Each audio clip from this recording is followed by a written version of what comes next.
Alright, chess fans, buckle up, because today we're diving into a mind-bending classic from 1981. We're talking about a young, fiery Garry Kasparov, just 18 years old, already tearing through the chess world. But in this game, against the lesser-known Georgy Agzamov, something truly unexpected happened. A draw against the future world champion. How? Let's find out. The game kicks off with a classic d4 and f6, c4 e6, a solid queen's gambit Tarrasch defense. Kasparov as white, Agzamov with black.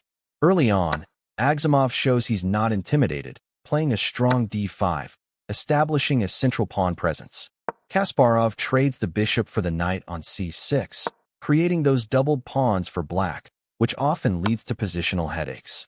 But Agzamov handles it coolly, developing his pieces, castling kingside. It's a tense, strategic battle unfolding, both players feeling each other out. Then, Kasparov, ever the aggressor, unleashes e4. A pawn sacrifice right in the center, tearing open the position. Black responds, taking on d4. And then Kasparov plays the incredible nxd5. A full knight sacrifice. This is vintage Kasparov, fearlessly throwing material into the mix to ignite the board.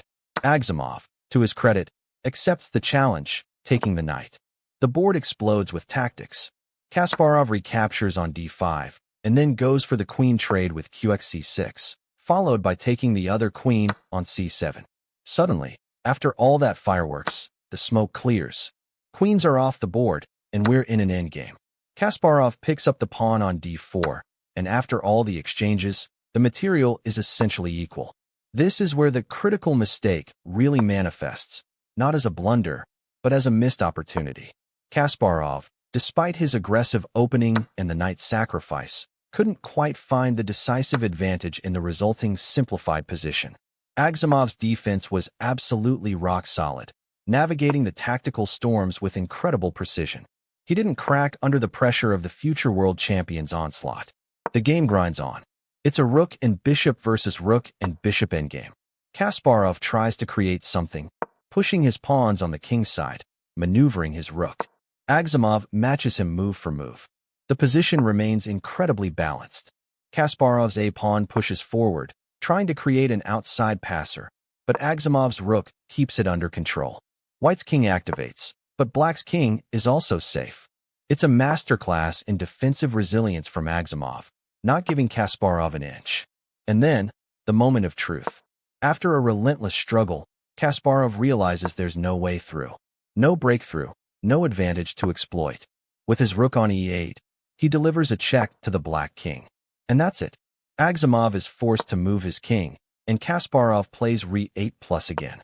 A perpetual check.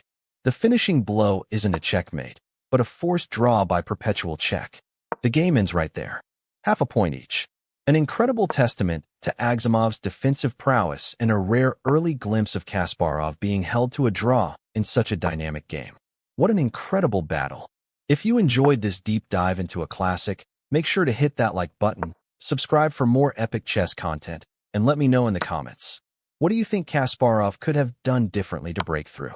I love hearing your thoughts. See you in the next one.